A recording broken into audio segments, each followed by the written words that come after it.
자, 이번 단어는 산공업에 대한 내용입니다. 산공업은 크게 황산공업, 염산공업, 질산공업, 인산공업으로 나눠볼 수가 있어요. 그중에서 먼저 황산공업에 대한 내용을 공부를 할 텐데, 이 황산공업이라고 하는 거는 그 자체로도 중요하지만 다른 여러 가지 화학공업의 원료로서 많이 소비가 되고 있기 때문에 또 그 중요성이 다릅니다.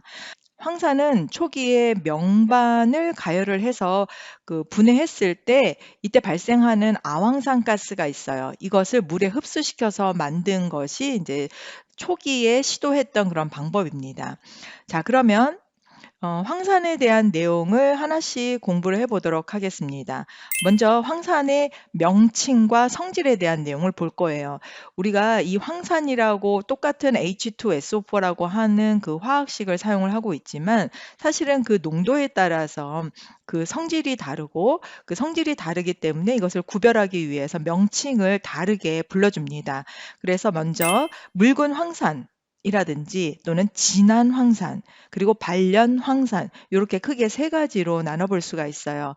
이 황산은 암모니아 합성법의 실용화가 일어나면서 비료 생산의 원료로서 그 중요성이 높아지고 있습니다. 그리고 이제 점차적으로 다른 공업용 생산에 3분의 2가 사용이 되고 있기 때문에 우리가 그 황산에 대한 중요성이 커지고 있어요. 그래서 황산에 대한 그 명칭과 각 용도에 대한 내용을 다시 보면 먼저 묽은 황산이라고 하는 거는 그 황산의 농도 자체가 상대적으로 좀 묽은 그런 상태예요. 60에서 80%. 이것도 굉장히 강한 센 산에 해당이 되겠지만 일단 상대적으로 봤을 때 퍼센트로서는 좀 작은 편이다. 그래서 60에서 80%를 차지하고 있고 이때 묽은 황산 같은 경우에는 비료라든지 또는 섬유, 또 무기약품, 그리고 철강, 산세 등에서 활용을 하고 있습니다. 여기서 이 산세라고 하는 거는 공업적인 용어예요.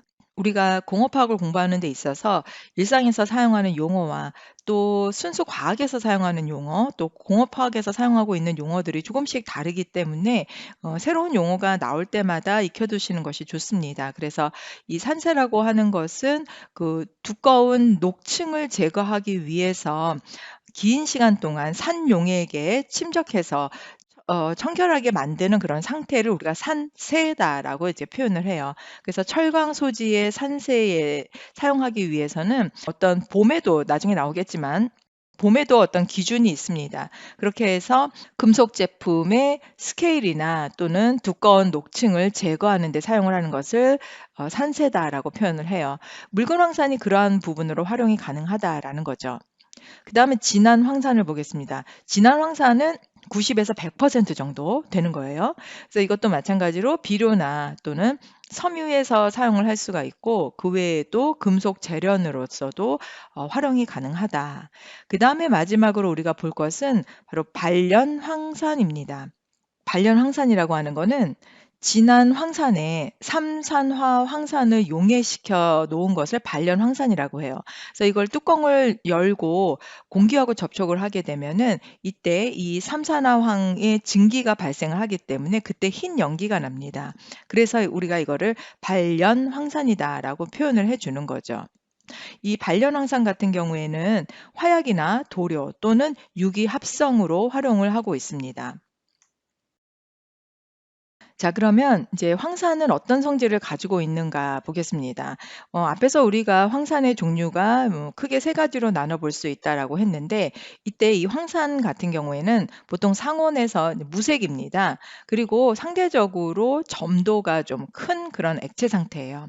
그런데 이 점도라고 하는 거는 그 농도가 진해지면 진해질수록 점도도 같이 증가하는 성질이 있습니다. 거꾸로 얘기하면 이 점도가 큰 그런 액체에 어 물과 같이 희석을 시켰을 때 굉장히 농도가 갑자기 낮아지고 있는 그런 현상을 볼 수가 있어요. 그러면서 황산의 어떤 증기압에 대한 부분에도 큰 영향을 미치게 됩니다. 이 황산의 화학적인 성질은 농도에 따라서 각각 차이가 좀 다르게 나타날 수밖에 없어요. 그러다 보니까. 그러면 이 황산의 비중이 97.35%일 때 약 1.84 정도의 비중을 갖고 있습니다. 그리고 98%일 때 황산의 증기압이 가장 작게 나타나는 걸 볼 수가 있어요. 이때 B점은 338도 정도가 됩니다. B점은 우리가 끓는 점이죠. 이때의 끓는 점, 액체에서 기체로 가는 그 B점이 338도 정도가 되는 거죠. 자, 우리가 여기에서 그 증기압에 대한 부분을 조금 더 보면 증기압력이라고 하는 것은 대기압, 일기압을 기준으로 봤었을 때 이 증기가 만들어지는 일기압과 같은 그런 상태를 표준 증기압으로 잡고 있습니다. 그런데 98.3%일 때 증기압이 가장 낮다라고 하는 거는 황산이 증기가 잘 만들어지지 않는다라는 얘기가 되겠죠. 그리고 여기서 이제 비중이라고 하는 그 용어를 좀 정리를 하면 비중이라고 하는 거는 같은 부피의 물 4도씨일 때 그때의 중량비하고 이제 서로 비교를 하는 거예요. 그래서 물체의 중량과 그다음에 같은 부피의 물 4도씨하고의 중량의 비를 나타내는 겁니다. 그러니까 물을 1이라고 기준으로 하고 보고 그때의 황산의 비중이 1.835배가 된다라는 얘기가 되는 거죠. 그리고 발연 황산 같은 경우에는 유상의 액체 상태입니다. 그리고 공기 중에서 이게 공기에 노출이 됐을 경우에 바로 그 흰색 연기가 발생하는 것들, 그런 것들이 이제 각 황산의 특징이 되는 겁니다. 황산 수용액은 또 농도가 낮아지면 황산 수용액의 증기압이 급격하게 높아진다라고 했었죠. 그래서 그 예를 들어보면 230도씨로 가열했을 때 98%의 진한 황산은 그 증기압이 10mm Hg에 가깝지만 농도가 92%로 떨어지게 되면은 증기압이 순식간에 200mm Hg까지 치솟게 됩니다. 그래서 이 농도와 증기압하고의 관계에 대한 부분도 좀 잘 이해를 해 두시기 바랍니다. 자, 그 외에도 황산은 진한 황산을 표시를 할 때 concentrate라고 하는 CONC 약자로 이렇게 표현을 합니다. 그러니까 진한 황산이 되는 거죠. 이 진한 황산 같은 경우에는 고온에서 삼산화황이 발생을 합니다. 그리고 이거는 강한 산화력이 있어요. 이 산화력이 있다라는 얘기는 다른 물질을 산화시키는 거예요. 또 황산은 물과 섞을 때 많은 열이 발생합니다. 그리고 이제 물과 결합력이 커요. 그래서 이때 우리가 희석을 하기 위해서 황산과 물을 섞을 때는 반드시 물에 황산을 이제 조금씩 넣어주면서 희석을 시켜야 돼요. 그리고 이 CONC라고 하는 이 컨센트레이트 된 그 진한 황산은 데시케이터라고 하는 건조제에 활용을 합니다. 또는 탈수제로서 사용이 가능해요. 이 데시케이터는 마치 그 시루떡 같은 그런 용기처럼 되어 있어요. 구멍이 나 있고 이 안에다가 진한 황산을 넣게 됩니다. 그리고 나서 위에다가 시료를 올려 놓으면 여기에 그 황산이 건조하는 역할 또는 수분을 탈수하는 그런 역할을 하고 있기 때문에 시약이나 시료를 건조하는 데 사용을 하고요. 이때 그 황산은 점점 묽어지겠죠. 수분을 탈수하는 그런 역할을 했기 때문에. 그리고 이 DIL이라고 하는 거는 딜루트의 약자입니다. 물에 타서 희석을 시키는 그런 역할을 했을 때 우리가 딜루트라고 하죠. 그래서 황산이 희석되어 있는 그런 상태입니다. 이러한 황산은 산화력은 없고요. 또 희석할 때 반드시 물에다가 황산을 조금씩 첨가를 해야 됩니다. 앞에서 얘기를 했지만 진한 황산에다 물을 첨가하게 되면은 굉장히 폭발적으로 반응을 하고 많은 열이 급격하게 발생하고 있기 때문에 이제 위험하게 되는 거죠. 그래서 이 실험실에서의 그 안전 수칙을 잘 지켜줘야 됩니다. 자, 그러면 황산의 농도를 나타내는 방법, 그리고 봄해도를 나타내는 방법, 둘과의 관계는 어떤 관계가 있는지 하나씩 보겠습니다. 일단 여기에서 우리가 봄해도라고 하는 내용이 이제 새롭게 나오고 있어요. 93% 이상의 농도는 비중의 변화가 적기 때문에 그대로 백분율로 사용을 할 수가 있습니다. 그런데 93% 미만에 해당이 되는 산은 퍼센트 농도 백분율 대신에 봄해도를 사용을 해서 농도를 표시를 해요. 이 봄해도를 계산하는 방법은 비중을 얼마인지 우리가 측정을 했으면 비중에 대한 값은 144.3 마이너스 봄해도. 사실은 우리가 알고 싶은 값이 요겁니다. 봄에도 분의 144.3. 즉 봄에도라고 하는 것은 144.3에서 1 마이너스 비중분의 1로 이렇게 나타낼 수가 있습니다. 그러면 이 보메도라고 하는 것은 어떻게 나왔는가? 그 프랑스의 과학자 보메라고 하는 사람이 밀도를 측정하는 비중계, 즉 액체의 밀도를 측정하는 그 비중계를 만들기 위해서 활용을 했습니다. 간단한 공식을 사용해서 보메도를 계산을 할 수가 있어요.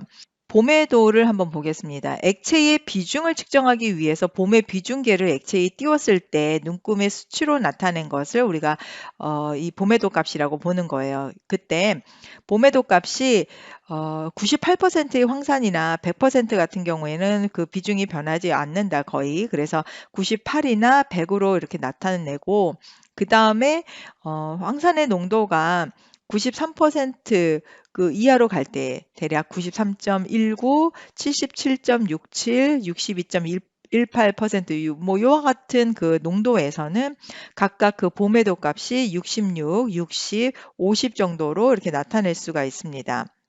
그러니까 이 봄에도 비중계를 우리가 활용을 할 건데요. 그 눈금이 그어져 있는 종이가 들어있는 유리 막대 모양이에요. 그래서 이게 액체에다가 잠길 수 있게 동그란 그 납구슬 같은 것들이 있습니다. 그래서 이거를 담가뒀을 때 그 부분이 추의 역할을 하는 거고 또 밀도가 크게 되면 봄에개가 부력에 의해서 솟아오르고 밀도가 작으면 가라앉게 되면서 눈금을 읽을 수가 있어요. 이렇게 해서 우리가 봄의 그 밀도를 측정을 하게 됩니다. 자, 그러면 봄에도에 관련된 문항은 어떻게 출제됐는지 먼저 보겠습니다. 봄에도가 나타내는 물질의 성질은 봄에도가 나타내는 물질의 성질은 비중에 해당이 되는 부분이죠. 그래서 여기서는 정답 1번을 선택을 해주시면 되겠습니다. 자, 그리고 삼산화황과 물이 결합을 할 때 우리가 표현을 하고 있는 방법이 있습니다. 앞에다가 개수를 표현하기 위해서 M 그리고 N을 각각 표현을 하고요. 삼산화황 앞에 M, H2 앞에 N이라고 표현하는데 이때 그 M과 N하고의 관계에 따라서 황산의 범위를 정해주고 있습니다. 예를 들어서 M과 N이 이렇게 이퀄 관계로 있을 때 같다라고 했을 때는 이거는 100% 황산이 되는 거고요. M이 N보다 작은 경우에는 황산 수화물이다라고 이제 표현을 합니다. 그리고 M이 N보다 큰 경우에 이때는 과잉의 SO3 삼산화황이 있기 때문에 이 경우를 우리가 발연 황산이다라고 표현을 해주는 거죠. 진한 황산 같은 경우에는 산화력이 있고 또 강력한 탈수 작용을 하는 그런 특징이 있다라고 했습니다. 그리고 물에 용해될 때 많은 열을 발생을 하면서 수용액이 된다라는 것을 설명을 했었죠. 그래서 그러한 범위에 대한 것들을 우리가 요 삼산화황과 물하고의 이 계수 관계에 의해서 각각 나눠볼 수가 있어요. 이 황산 같은 경우에는 대부분의 금속과 반응을 잘 합니다.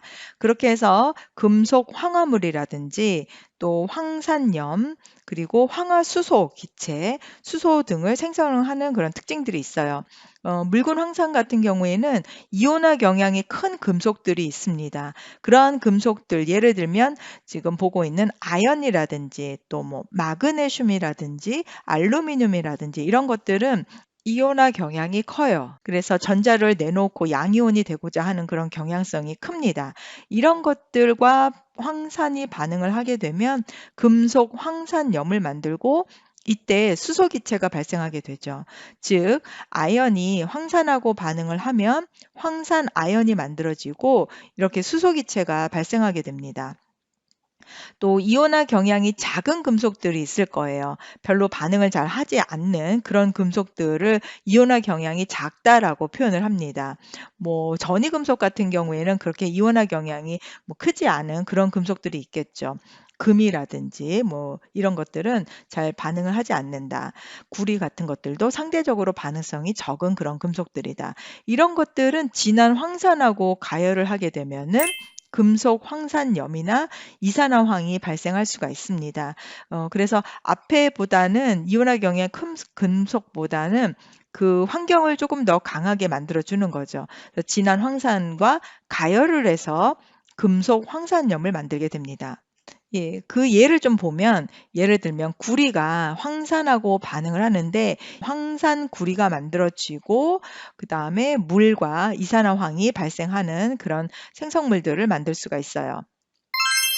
자, 그러면 기출문항 보겠습니다. 황산에 대한 설명으로 가장 옳은 것을 고르는 문제죠. 황산은 부피로 농도를 표시하며 공업적으로는 보메도를 사용을 한다. 황산은 부피로 농도를 표시하고 공업적으로는 보메도를 사용을 한다라고 했는데 이 황산은 비중으로 농도를 표시하고 공업적으로는 보메도를 사용한다. 이렇게 바꿔주는 것이 맞습니다. 그리고 2번 93% 이상의 황산은 농도에 따른 비중의 변화가 작기 때문에 또 이 범위 이상의 농도는 백분율로 표현을 한다. 이것은 맞는 얘기죠. 그래서 2번이 옳은 얘기고요.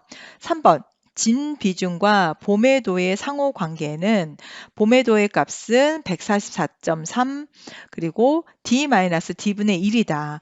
우리가 그 봄의도에 대한 값을 나타내기 위해서는 144.3 그리고 1-D분의 1로 표현을 하고 있습니다. 그러니까 요거는 잘못된 수식이죠.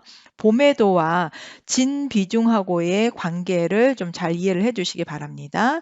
그리고 여기에서 얘기하고 있는 그 진 비중이다라고 하는 것은 보통 우리가 이제 비중이다라고 많이 표현을 하기도 하는데 특히 그 진 비중이다라고 얘기를 하는 거는 주어진 온도에서 물질의 중량과 또 같은 온도의 동일한 부피를 차지하고는 물의 중량하고의 비율이다라고 했습니다. 그래서 이 4도씨 물에서의 그 중량과 상대적으로 비교를 했을 때의 비중을 우리가 진비중이다라고 이제 표현을 합니다. 그리고 이온화 경향이 수소보다 작은 금속 이런 것들 구리 같은 거 앞에서 예를 들었죠. 그것은 묽은 황산과 반응해서 금속 황산염을 생성시키고 수소를 발생한다. 앞에서 구리하고 반응을 시켰을 때 이거는 금속 황산염을 만들기는 하지만 묽은 황산하고는 반응하지 못하고 가열하면서 진한 황산과 반응을 시켰을 경우에 금속 황산염을 만들 수가 있었습니다. 그리고 이때 수소 기체가 발생하는 것이 아니고 이산화황 기체가 발생을 했어요. 묽은 황산과 이온화 경향이 큰 그런 금속, 아연 같은 것들을 예로 들었죠. 이것이 황산하고 반응을 하게 되면은 금속 황산염과 수소 기체가 발생한다. 이렇게 정리를 해두시면 되겠습니다. 그래서 여기에서는 옳은 것을 찾는 문제이니까 정답 2번을 선택을 해주시면 되겠습니다.